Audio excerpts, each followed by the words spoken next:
أما بعد فأعوذ بالله السميع العليم من الشيطان الرجيم. بسم الله الرحمن الرحیم. پچھلے سبق میں تقدیر کے حوالے سے 4 باتیں ہم نے بیان کی تھیں. تقدیر کے مراتب میں پہلا مرتبہ تقدیر اللہ کے علم کا نام ہے. دوسرا مرتبہ اللہ تعالیٰ نے اپنے علم کے مطابق ہر چیز کو لکھ رکھا ہے.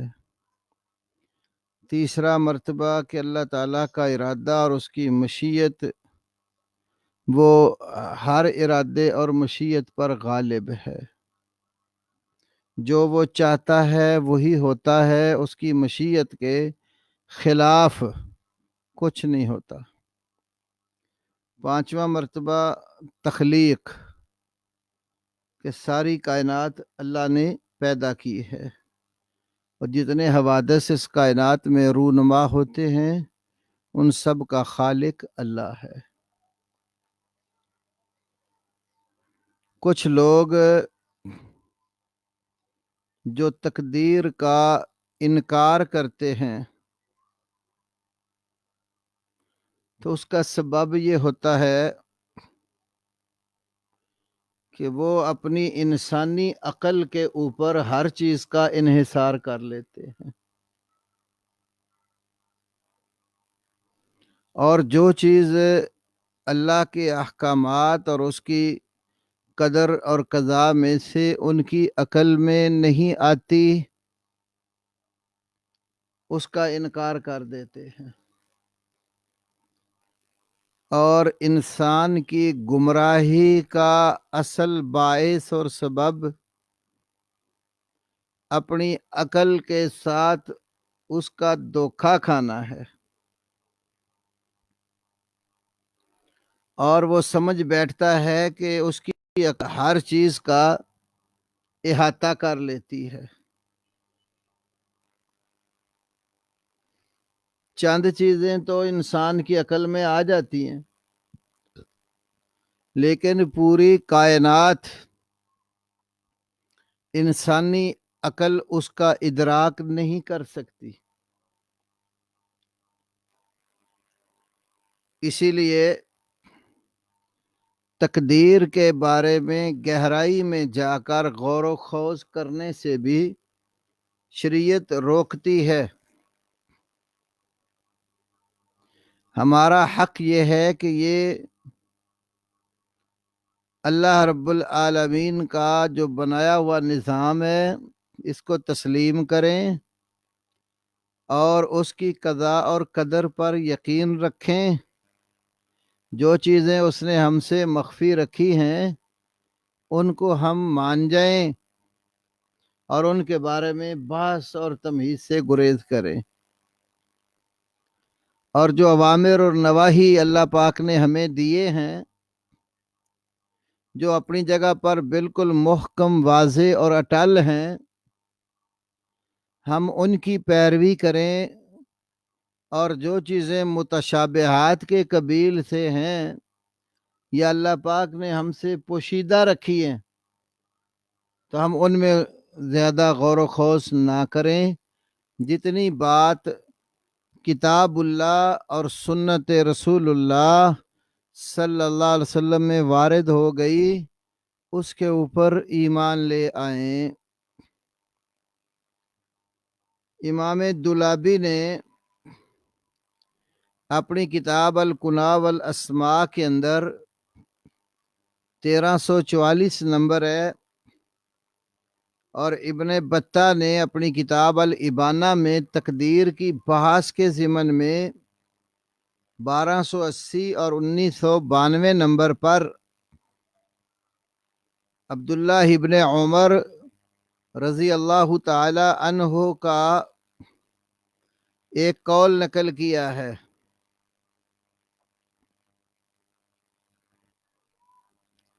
وہ فرماتے ہیں شیئن اراد اللہ عز وجل اللہ یطلعکم علیہ فلا تریدوا من اللہ ما ابا علیکم۔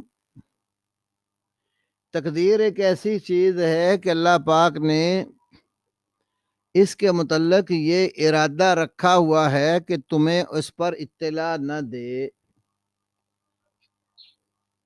اور جو چیز اللہ پاک تمہیں نہیں بتا رہا، اس نے انکار کیا ہے تمہارے اوپر جس کا، تو اس کا تم اللہ کی جانب سے ارادہ نہ کرو۔ اور بہت سارے اسلاف سے یہ نکتہ منقول ہے کہ وہ یہ سمجھتے تھے کہ یہ تقدیر اللہ کے راز اور اس کے سر کا نام ہے، اور ہمیں اللہ کے اس راز میں غور و خوض کرنے اور اس کے پیچھے لگ کر گہرائی میں پہنچنے کی کوشش ہی نہیں کرنی چاہیے، نہ پہنچ سکتے ہیں۔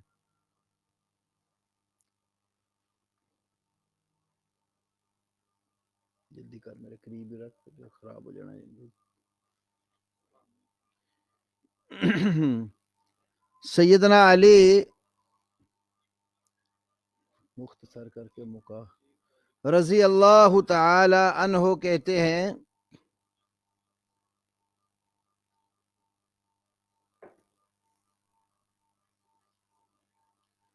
سیدنا علی رضی اللہ تعالی عنہ کے پاس ایک شخص آیا، اس نے کہا ابو الحسن ما تقول فی القدر، تقدیر کے بارے میں تم کیا کہتے ہو؟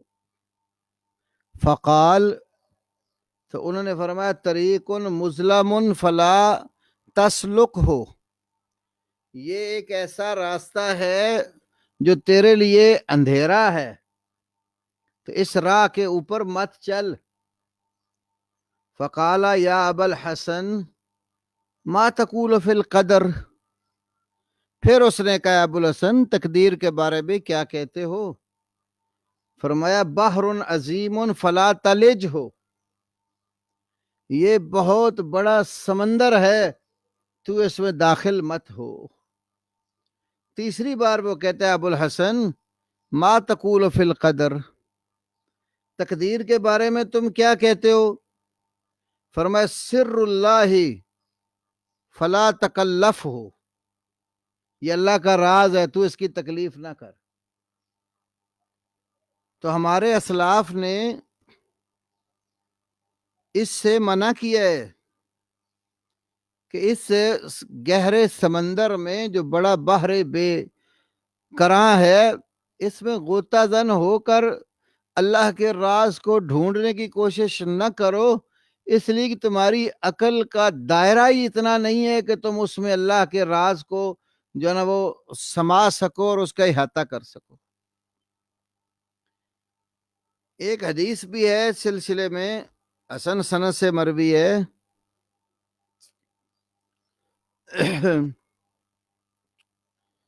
عبداللہ بن عمر رضی اللہ تعالی عنہ کہتے ہیں ان رسول اللہ صلی اللہ علیہ وسلم خرج علی الصحابہ رضی اللہ تعالی عنہ اجمعین، کہ رسول اللہ صلی اللہ علیہ وسلم صحابہ کرام رضی اللہ تعالی عنہ اجمعین کی طرف نکلے، ان پر آئے تو وہم یتنازعون فی القدر، وہ آپس میں تقدیر کے بارے میں جھگڑا کر رہے تھے۔ ھذا ینزع آیۃ وھذا ینزع آیۃ، ایک صحابی سے آیت سے کوئی مسئلہ نکال رہا تھا، دوسرا دوسری آیت کو پیش کر رہا تھا، تقدیر کے حوالے سے اپنا اپنا استدلال۔ آپ نے ان کی تقدیر کے بارے میں باہمی منازعت اور جھگڑے کو دیکھتے ہی طبیعت متغیر ہوئی اور آپ کو غصہ آیا۔ فَكَأَنَّمَا فُقِعَ فِي وَجْهِهِ حَبُّ الرُّمَّانِ، چہرہ اس قدر سرخ ہو گیا گویا کہ انار کا دانہ جو ہے اس کو رسول پاک صلی اللہ علیہ وسلم کے چہرے پر نچوڑا گیا، نہیں جس طرح انار سرخ ہوتا ہے نا، ایسے غصے سے آپ سرخ ہو گئے۔ فرمایا بِهَذَا أُمِرْتُمْ او بِهَذَا بُكِّلْتُمْ، تمہیں یہی حکم دیا گیا ہے یا یہی چیز تمہارے سپرد کی گئی ہے کہ انتظربوا کتاب اللہ بعض ببعض، اللہ کی کتاب کی بعض آیات کو بعض آیات کے ساتھ تم ٹکراؤ، ایک کوئی مفہوم بیان کر رہا ہے دوسرا کوئی بات کر رہا ہے۔ انظروا الی ما امرتم به، جو تمہیں حکم دیا گیا نا اس کی طرف دیکھو، اس پہ غور و خوض کرو۔ فاتبعوہ، اللہ کے امر کو دیکھو اور اس کی اتباع کرو۔ وما نہیتم عنہ فاجتنبوہ، اور جس سے تمہیں روکا گیا ہے اسے اجتناب کرو۔ یہ شرح اصول اعتقاد کی 1119 نمبر روایت ہے، اور امام احمد ابن حنبل کی مسند میں 6845 نمبر پر، اور السنہ جو ابن ابی عاصم کی ہے اس کی 406 نمبر پر ہے، طبرانی اوسط میں 1308 نمبر پر۔ یہ حسن درجے کی حدیث ہے جو اس بات پر دلالت کرتی ہے کہ نبی کریم صلی اللہ علیہ وسلم نے تقدیر کے بارے میں باہمی منازعات اور جھگڑا رسا کشی سے منع کیا ہے۔ اور ایک اثر ہے امام محمد ابن سیرین کا جو عبداللہ بن احمد ابن حنبل کی کتاب السنہ میں بھی 956 نمبر پر موجود ہے، اور امام ہبت اللہ تبری نے بھی ذکر کیا 1125 نمبر پر۔ امام محمد ابن سیرین کہتے ہیں ان لم یکن اہل القدر من الذین یخوضون فی آیات اللہ فلا ادری من ہم۔ اللہ نے ایسے لوگوں کی قرآن میں مذمت بیان کی ہے جو اللہ تعالیٰ کی آیات اور اس کی نشانیوں کے بارے میں گپیں لگاتے ہیں، تو فرماتے ہیں کہ وہ اللہ کی آیات کے بارے میں گپ مارنے والے جو لوگ ہیں اور اس میں جو ہے نا باہمی باس تمیز کرنے والے ہیں، تو اگر اس سے مراد یہ قدریہ فرقے والے لوگ نہیں ہیں تو میں نہیں جانتا پھر کون ہے، کیونکہ تقدیر کے منکر بھی اسی طرح ہی ایسی باتوں میں فضول جو ہے نا وہ غور و خوض کرتے ہیں جہاں ان کی عقل پہنچ ہی نہیں سکتی، ان کی عقل اس کا احاطہ ہی نہیں کر سکتی۔ ایسے ہی عبداللہ ابن عباس رضی اللہ تعالی عنہ بصرہ کے اندر منبر پر خطبہ دیتے ہوئے فرما رہے ہیں لا یزال امر هذه الامة مقاربا او قواما ما لم ينظروا في الولدان والقدر، جب تک اس امت کے لوگ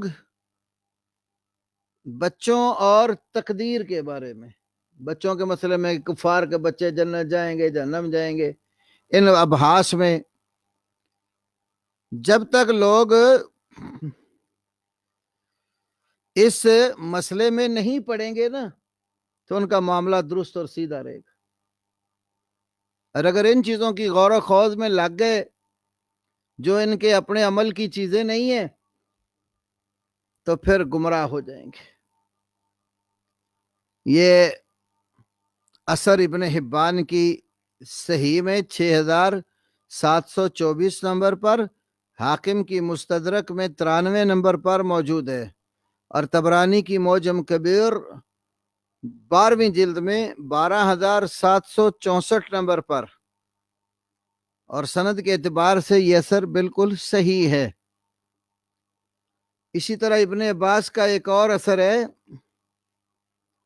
یہ سنہ للخلال میں 918 نمبر پر، اور امام مقدسی کے الاحادیث المختارہ میں 163 نمبر پر ہے۔ سعید بن جبیر فرماتے ہیں کہ عبداللہ ابن عباس نے کہا، یہ الفاظ امام ہبت اللہ تبری نقل کر رہے ہیں، ما غلا احد فی القدر الا خرج من الاسلام، جو بندہ بھی تقدیر کے اندر غلو سے کام لیتا ہے وہ اسلام سے خارج ہو جاتا ہے، کیونکہ وہ ایسے معاملات میں پڑھتے پڑھتے پھر اللہ رب العالمین کے بارے میں باتیں کرنے لگ جاتا ہے۔ اور کتنے لوگ ہیں جو تقدیر کا انکار کرتے کرتے اللہ رب العالمین کا انکار کر جاتے ہیں، یا پھر اللہ کے ساتھ دوسرا خالق مان بیٹھتے ہیں کہ خیر اللہ پیدا کرتا ہے اور شر بندہ خود پیدا کرتا ہے۔ تو شر کا خالق بندے کو بنا دیتے ہیں، خیر کا خالق اللہ کو بنا دیتے ہیں۔ وہ توحید کو مانتے مانتے کفر شرک سے بھاگتے ہوئے بڑے شرک میں داخل ہو جاتے ہیں۔ تو اس لیے تقدیر کے اندر جو غور و خوض سے منع کیا ہے، اس کا ایک سبب تو یہ ہے کہ انسان کے اندر ایسا آلہ موجود ہی نہیں ہے جو اللہ رب العالمین کے اس کل علم کا ادراک کر سکے۔ تو جب ایسا اللہ موجود ہی نہیں ہے جو اللہ رب العالمین کے کل علم کا ادراک کر سکے، اور تقدیر اللہ کے علم کا نام ہے، تو پھر جو بندہ اپنی عقل کو اس میں فضول دخل اندازی کی صورت پر لے آئے تو وہ گمراہ ہی ہوگا، اور اس کی ناقص عقل اس کی گمراہی کا سبب بن جائے گی۔ دوسری بات یہ ہے کہ تقدیر جب اللہ کے راز اور سر کا نام ہے، اور اللہ نے یہ تقدیر ہر چیز کی مخفی رکھی ہے، تو مخفی چیز کا انسان احاطہ ہی نہیں کر سکتا، اس کی آنکھیں بھی نہیں اس کو پا سکتی۔ عقل سے اگر ادراک نہ کر سکے نا، تو انسان کی جتنی بھی تیز نگاہ ہو، تو جو چیز اس کی جو ہے نا وہ نظر سے اوجھل ہے، اس کو تو نہیں دیکھ سکتا۔ اب ایک جو نا سوئی ہے باریک سی، وہ سمندر کی تہوں میں پڑی ہے، آپ کا حاسہ بصر جتنا بھی تیز ہو، آپ اپنی تیز نگاہوں سے گہرے سمندر میں گری ہوئی سوئی کو تو نہیں دیکھ سکتے نا۔ یا اسی طرح ریت کے ٹیلے ہیں، لمبی نگاہ دوڑا کے آپ دیکھیں تو ریت کے ذرات دور سے چمکتے ہوئے تو دکھائی دیتے ہیں، لیکن وہاں وہ ریت کے اندر ہے کیا، آپ دھوکہ کھا جاتے ہیں، سمجھتے ہیں کہ پانی ہے، پانی ہوتا نہیں ہے۔ یہ روزمرہ کا مسئلہ ہے۔ ہم موٹر وے پر بھی جب سفر کرتے ہیں، دھوپ نکلی ہوتی ہے، تو جب وہ جو لک ڈالی ہوتی ہے نا، دور سے چمکتی ہوئی دکھائی جب دیتی ہے، تو یوں لگتا ہے کہ روڈ کے اوپر پانی ہے، حالانکہ وہ پانی تو نہیں ہوتا۔ تو ہماری نگاہ بھی جو ہے وہ ایسی نہیں ہے کہ وہ ہر چیز کو باریکی کے ساتھ دیکھ سکتی ہو۔ اس لیے جو چیز اللہ رب العالمین نے لوگوں سے مخفی رکھی ہے، تو اس کو پانے کی جو بھی کوشش کرے گا گمراہ ہوگا، استطاعت ہی نہیں ہے۔ اس لیے تعالی نے کہا نا، طریق مظلم فلا تسلک، تو ایک اندھیرا راستہ ہے، اس راہ پر تو مت چل، اس میں تمہیں کچھ نظر نہیں آئے گا۔ اللہ اکبر۔ تو یہ دو بڑی اہم چیزیں ہیں، ایک ہماری عقل اس کا ادراک، اللہ کے کلی علم کا ادراک احاطہ نہیں کر سکتی، اور دوسری بات ہماری نگاہ کے اندر بھی اتنی قوت نہیں ہے جو اللہ کے راز کو دیکھ اور پا سکے۔ تو جب انسان اپنی حد سے باہر نکلتا ہے تو پھر انسان گمراہی کی طرف جاتا ہے۔ تو اس لیے ہمیں اس چیز پر ایمان رکھنا چاہیے کہ تقدیر اللہ رب العالمین کے علم کا نام ہے، اور اللہ نے یہ اپنا علم اور حکمت جو اس کی ہے اس کو چھپا کے ہم سے رکھا ہے، تو اس کو ہماری نہ عقل ادراک کر سکتی ہے، نہ نگاہیں پا سکتی ہیں۔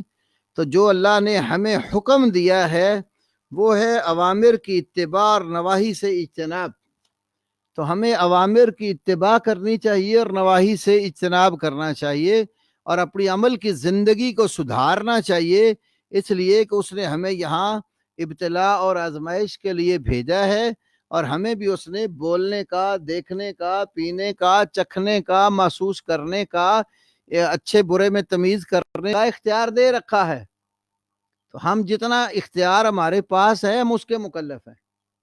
تو اپنے اختیارات جو اللہ کی طرف سے ودیت ہیں، جب ہم ان کے مکلف ہیں تو ہمیں اپنے دائرے کے اندر رہ کر کام کرنا چاہیے۔ اپنے دائرے سے جب باہر نکلتے ہیں پھر گمراہ ہوتے ہیں۔ آسمانوں کا نظام کتنا مربوط ہے، سورج اپنے دائرے میں چلتا ہے، چاند اپنے دائرے میں چلتا ہے، ستارے سیارے اپنے اپنے دائرے میں گردش کرتے ہیں۔ کوئی بھی ستارہ یا سیارہ اپنی گردش سے، دائرے سے باہر نکل کر گردش دوسری جگہ نہیں لے کر جاتا۔ تبھی فساد نہیں ہوتا، کیونکہ اللہ احکم الحاکمین نے فرمایا ہے وَكُلٌّ فِي فَلَكٍ يَسْبَحُونَ، یہ ہر سیارہ اپنے مدار اور آربٹ کے اندر تیر رہا ہے، وہ اپنے دائرے سے باہر نہیں نکلتا، دائرے سے جس وقت بھی باہر نکلے گا فساد ہوگا۔ تو انسان کا بھی اللہ نے ایک دائرہ کار رکھا ہے، اور اس کو اوامر اور نواہی دیے ہیں، اور اس کو اس کے مطابق اختیار بھی دیا ہے۔ اچھی بات کو اختیار کرے گا، اس پر ایمان لا کر عمل کرے گا، کامیاب و کامران ہو جائے گا، اور بری بات جو ہے اس کو اختیار کرے گا، برا عمل اختیار کرے گا تو ناکام و نامراد اور خائب و خاسر ہو جائے گا۔ تقدیر کا مسئلہ ذکر کرنے کے بعد امام رازی رحمہ اللہ نے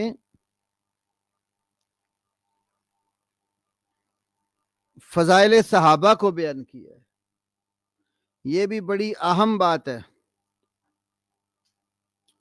فرماتے ہیں وَخَيْرُ هَذِهِ الْأُمَّةِ بَعْدَ نَبِيِّهَا علیہ الصلاۃ والسلام ابو بکر الصدیق ثم عمر بن الخطاب ثم عثمان بن عفان ثم علی بن ابی طالب رضی اللہ تعالی عنہم اجمعین وهم الخلفاء الراشدون المہدیون۔ اس امت میں امت کے نبی صلی اللہ علیہ وسلم کے بعد سب سے بہتر ابو بکر صدیق ہیں، پھر عمر بن خطاب ہیں، پھر عثمان ابن عفان ہیں، پھر علی ابن ابی طالب ہیں رضی اللہ تعالی عنہم اجمعین، اور یہی ہدایت یافتہ اور رشد والے خلفاء ہیں۔ تو امام رازی نے، ابن ابی حاتم رازی نے اعتقادی مسائل ذکر کرنے کے متصل بعد ایمان، اس کی حقیقت، ایمان کی کمی بیشی، قرآن اللہ کا کلام ہے مخلوق نہیں ہے، تقدیر کا مسئلہ، یہ بیان کرنے کے بعد صحابہ کا مسئلہ چھیڑ دیا ہے۔ حالانکہ عام کتب کے اندر جو عقائد پر مرتب ہیں، صحابہ کے حوالے سے پہلے بھی کئی مسائل اعتقادی بیان ہوتے ہیں، تو لیکن انہوں نے یہاں پر امت میں سے افضل ترین لوگوں کی بات کو ذکر کیا ہے۔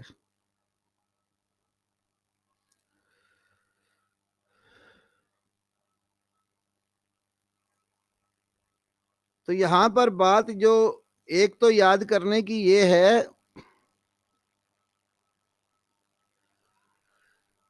کہ یہ جو ایمانیات یا تقدیر یا دیگر جتنے مسائل ہیں، یہ ہم تک صحابہ نے پہنچائے ہیں،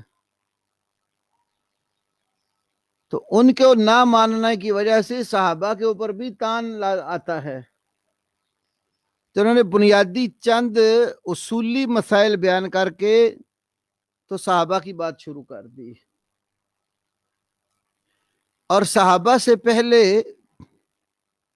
یہاں پر نبی صلی اللہ علیہ وسلم کی فضیلت بیان نہیں کی، حالانکہ کئی کتب عقائد میں صحابہ کے فضائل سے پہلے فضائل نبوت بھی بیان کیے گئے ہیں، اور صحابہ کی فضیلت یہ نبوت کی فضیلت کی ایک فرع ہے۔ اصل تو نبوت ہے نا، نبوت کو مانتا ہے تو صحابی بنتا ہے، تو نبوت کی فضیلت تو پہلے ہوتی ہے اور صحابی کی بعد میں ہوتی ہے۔ نبوت تو اصل ہے، اس پر ایمان لا کر آگے فضیلت میں اس کی فرع صحبت بنتی ہے۔ تو سلف صالحین اصل کو پہلے ذکر کرتے ہیں اور فرع کو بعد میں ذکر کرتے ہیں۔ اللہ اکبر۔ تو یہاں پر چونکہ یہ رسالہ ہے مختصر، مطول نہیں ہے، تو اس لیے بھی ہو سکتا ہے نبی علیہ السلام کی فضیلت ذکر نہیں کی، وہ تمام امت کے ہاں مسلمہ ہے. وہ جو صحابہ کے منکر ہیں وہ بھی رسول اللہ کی فضیلت کے قائل ہیں. وہ تو اتفاقی ہے، نہ بھی ذکر کریں تو وہ ایمانیات میں داخل ہے. لیکن کچھ لوگ جو اسلام کا نام لے کر رسول اللہ صلی اللہ علیہ وسلم کے اصحاب پر وار کرتے ہیں اور انہیں دشنام دیتے ہیں، تو اس لیے نبی کی فضیلت ذکر کرنے کے بجائے صحابہ کی بات شروع کر دی، تاکہ جو لازمی حصہ ہے قوم کو سمجھانے والا، رہنمائی کرنے والا، اس کو مقدم رکھا جائے.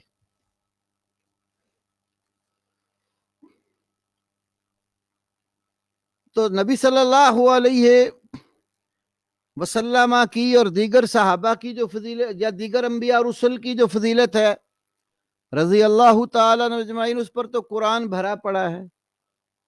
تلک الرسل فضلنا بعضهم على بعض منهم من کلم اللہ ورفع بعضهم درجات. سورۃ البقرہ کی 253 آیت میں اللہ فرماتا ہے کہ یہ رسول ہے، ہم نے بعض کو بعض پر فضیلت دی ہے. رسولوں میں سے بعض وہ ہیں جن سے اللہ نے کلام کیے ہے، اور بعض کو درجات بلند عطا کیے ہیں. بنی اسرائیل کی 55 آیت میں فرمایا کہ وَلَقَدْ فَضَّلْنَا بَعْضَ النَّبِيِّينَ عَلَىٰ بَعْضٍ، بلا شبہ یقیناً ہم نے بعض نبیوں کو بعض نبیوں پر فضیلت دی. وَآتَيْنَا دَاوُودَ زَبُورًا، اور ہم نے داود کو زبور عطا کی. تو قرآن پاک کے اندر نبی کریم صلی اللہ علیہ وسلم اور آپ کے سے پہلے آنے والے نبیوں کے فضائل تو موجود ہیں. تو انبیاء کی فضیلت کے بالتبع، جیسے میں نے کہا، فرع وہ اصحاب آتے ہیں. تو اصل کا کئی لوگ انکار نہیں کرتے، فرع کا انکار کر دیتے ہیں. تو اصل مسلمہ تھی، اس کو نہیں چھیڑا. فرع کا کچھ لوگوں نے انکار کیا تو اس کو ذکر کیا. تو قرآن دیکھیے، سورۃ الفتح 29 نمبر آیت. محمد الرسول اللہ، محمد اللہ کے رسول ہیں صلی اللہ علیہ وسلم. اب پہلے آپ کا ذکر کیا، اب پھر اس کے اوپر عطف ڈال کر بالتبع آپ کے اصحاب کا ذکر کیا. والذین معہ اشداء علی الکفار، اور وہ لوگ جو آپ کے ساتھی ہیں، آپ کی معیت میں ہیں، کفار پر بڑے سخت ہیں. رحماء بینہم، آپس میں بڑے رحم دل ہیں. تراہم رکعا سجدا، آپ ان کو دیکھتے ہیں کہ وہ رکوع کرنے والے ہیں، سجدے کرنے والے ہیں. رکعا، راکعن کی جمع، ساجد کی جمع سجدہ، سجدہ کرنے والے لوگ. یبتغون فضلا من اللہ، وہ اللہ کا فضل چاہتے ہیں. ورضوانا، اور اللہ کی رضامندی چاہتے ہیں. سیماہم فی وجوہہم، ان کی علامات ان کے چہروں پر ہیں. من اثر السجود، سجدے کرنے کے نشان سے. ذالک مثل فی التوراۃ و مثل فی الانجیل، یہ ان کی مثال تورات میں بھی ہے اور یہ مثال ان کی انجیل میں بھی ہے. کزرع، ایک کھیتی کی طرح. اخرج شطعہ، جو اپنی بالی باہر نکالتی ہے. فآذرہ، فاستغلظ، پھر وہ بڑھتی ہے اور موٹی ہو جاتی ہے. فاستوی علی سوقہ، اپنی پنڈلی پر، تنے پر کھڑی ہو جاتی ہے. یعجب الزراء، تو یہ چیز کسان کو خوش کر دیتی ہے. لیغیظ بہم الکفار، تاکہ کفار منکر ان کی وجہ سے غصہ کھائیں۔ وعد اللہ الذین آمنوا وعملوا الصالحات، اللہ کا وعدہ ہے ان لوگوں سے جو ایمان لائے اور نیک عمل کیے، منہم مغفرۃ واجرا عظیما، ان سے اللہ نے بخشش اور بہت بڑے اجر کا وعدہ کر رکھا ہے۔ تو یہ آیت کریمہ بتا رہی ہے کہ نبی صلی اللہ علیہ وسلم اور آپ کے اوپر ایمان لانے والے آپ کے اصحاب کا تذکرہ پہلی کتابوں میں بھی موجود ہے، اور قرآن پاک میں بھی رسول اللہ کی متابعت میں آپ کے اصحاب کا ایمان اور اللہ تبارک و تعالیٰ کے آگے ان کی عبادات اور اللہ کی رضامندی اور اللہ کے فضل کا متلاشی ہونا، یہ اللہ نے یہاں بیان کیا، اور ان کے ایمان و عمل کا ذکر کر کے ان کی بخشش اور بہت بڑے اجر کا ذکر کیا۔ تو یہ آیت کریمہ رسول اللہ صلی اللہ علیہ وسلم کے صحابہ کی فضیلت پر بڑی واضح دلیل ہے۔ باقی انشاءاللہ تعالی کل کے سبق میں کوشش کروں گا، طبیعت ساتھ نہیں دے رہی۔ سبحانک اللہم و بحمدک، اشہد ان لا الہ الا انت